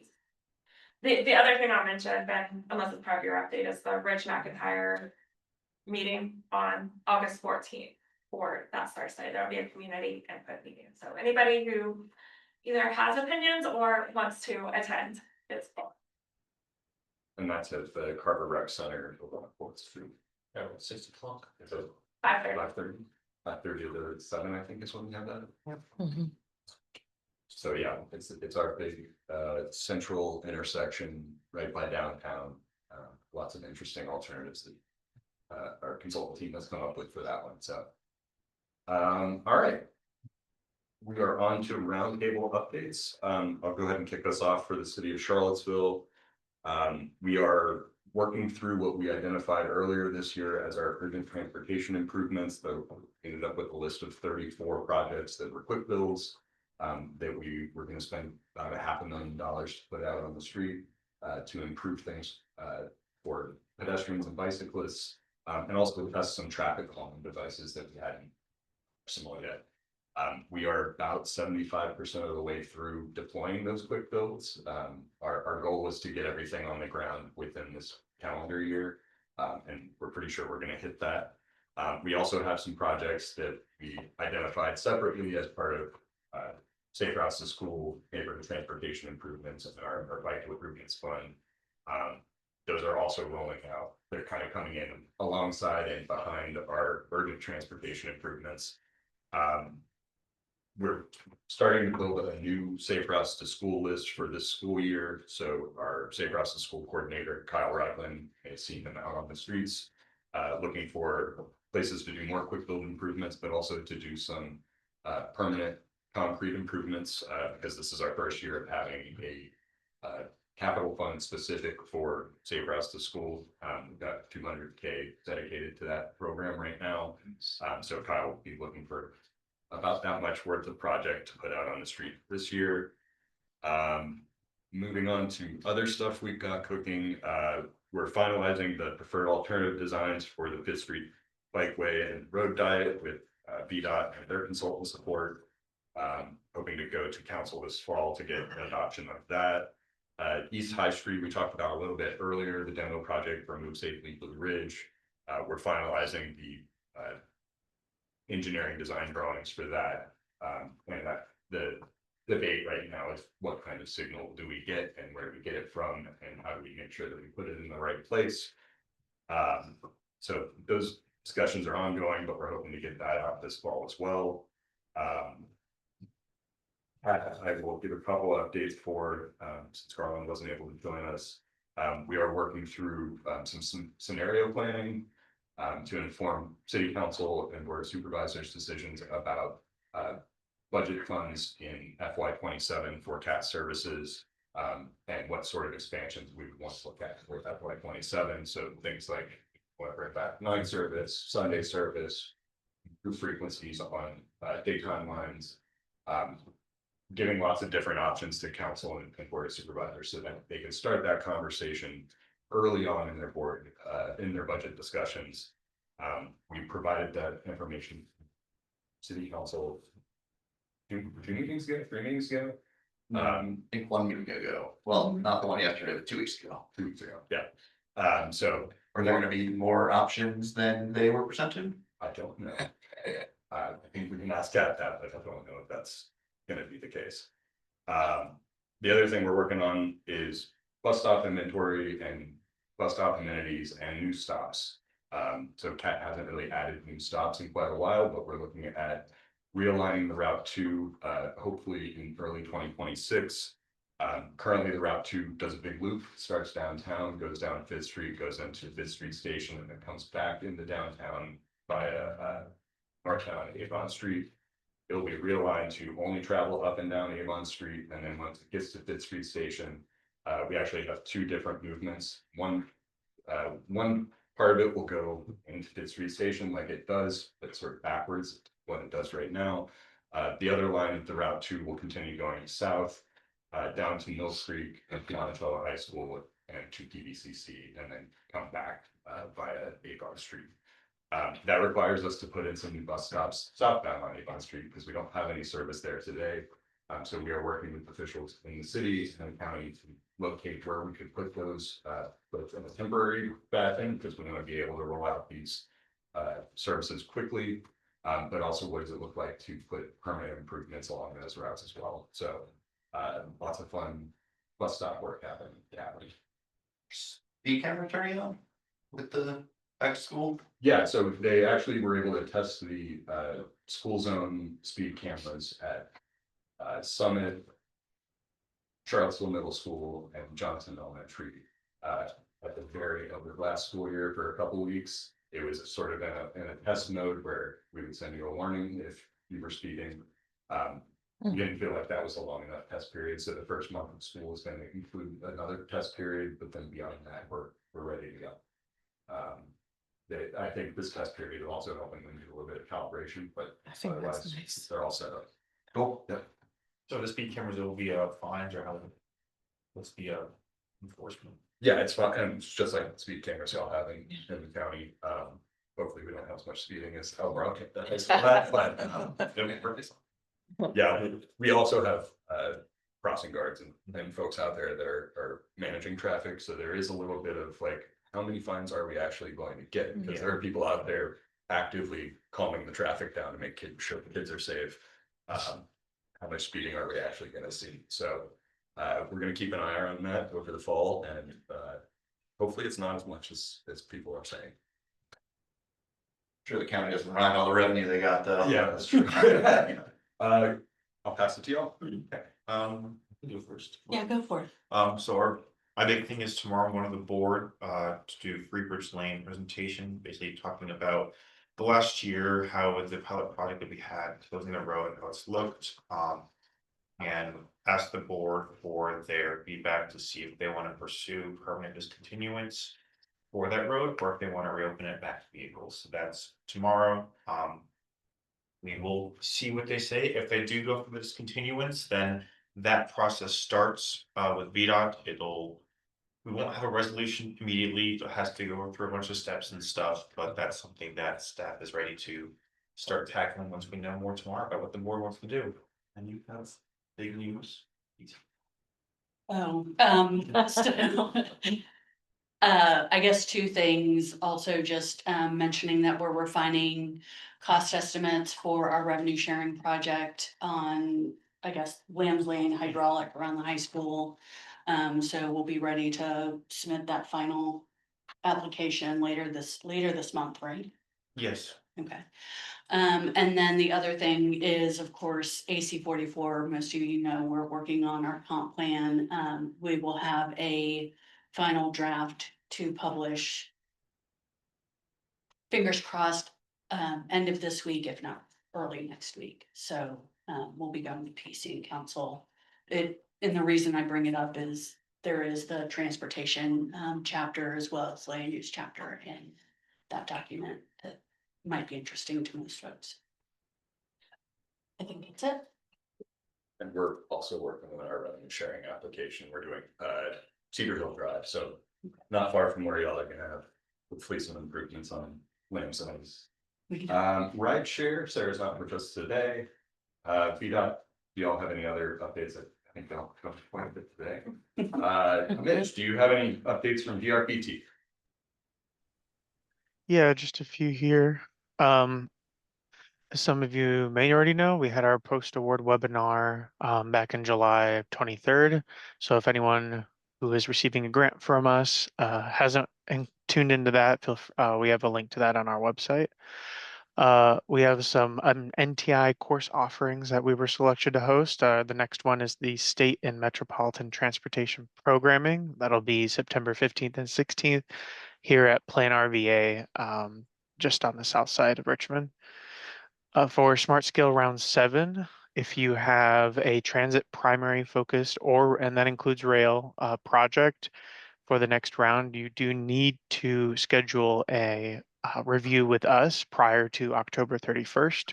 So if sounds like what's relevant to y'all, you can email one of our planners, Paige Lazar, for that.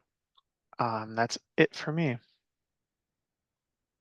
Mitch, I've always got to ask you about the I-64 Virginia Breeze. I think I saw an RFP didn't get any bids for operators. No, we did get bids. As it was communicated to me, they're just rebidding because there were some botches on the private side about how they bid. Okay. So we did resolicit, yes, but I'm not on that review team. Okay, cool. Thanks. Mhm.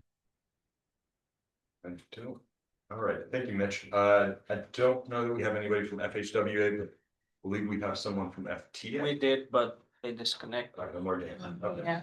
Yeah. that I've covered. John, Jason, do you have any updates for us? Just a couple brief ones. John is currently it's audit season, it seems, because we have tons of audits, different ones coming in. I suspect it's because we're coming out of the pandemic and these are things that just haven't happened. But we're talking finance, FTA compliance, DRPT, data policies, all that stuff. That's why I'm here at John today. August 13th, we have a board meeting coming up. So at that board meeting, we're going to present several things, but one of the findings of this community survey, which we did, which was really, we're quite pleased with, about 775 responses, and I'll be hopefully reporting on that in August, and thereafter we can start to share that on websites and around. And I want to thank everyone here who helped get the word out for that, and many of you and other committees as well did that. So stay tuned for that. And the other things we're working on is we're still working on our RFP procurement measures for the microtransit or mobility on demand ADA and as well as our full scheduling and dispatch software upgrade. One of our priorities. So that's it for me. All right, thank you. And last but not least, UVA Bill, do you have any questions? Yeah, let's see. Summer's obviously winding down. We've got some construction confidence, so there's finishing up that runs through University Avenue and interface with the triangle. We should be doing some work there to enable some access control. Their access control there, and we're near the city, and I think that's mostly the back. There might be still some sidewalk work going on there. RWSA should be done with Hereford Drive up on River Hill that had been closed most of the summer. But that needs to be reopened for classes coming back. And along those lines, our bus schedule will get back to regular service on 25th of August. That's around the time classes start. But some of those lines are still impacted by the verb closure on that JPA stadium. Yeah, That should have been over before anything, right? yeah, that hopefully, yeah, we're eager. Because not only for classes, but that's one of our main employee lines for getting to the hospital.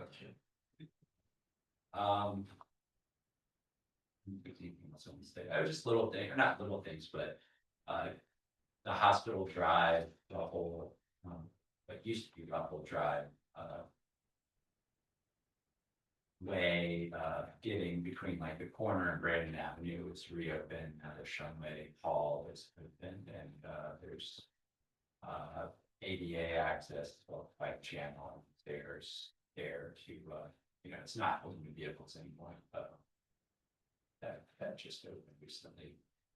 There's another ADA ramp over by Hall that opened and completed recently to navigating that steep, not insignificant terrain between Avenue and up to. Cool. Bill, your bus is the small electric ones. I've seen a bunch of those around town, mostly around 14th and Grady. We're gonna be getting more of those as the year starts, or We're not getting any more of those. And I think they're still figuring out, like, I think they're using the summer to kind of put them on some of the routes to just kind of test them out, see how they operated. Delivery of full size buses will be coming soon. are they full electric or? Full electric, sorry, yeah, size of electric. I think we heard the spring celebration. But I don't know if that would, I'm not sure what the future of the little buses are on the main routes. Because once students come back, a lot of these buses are casting on third routes, they've been running them on. Find a way to use them.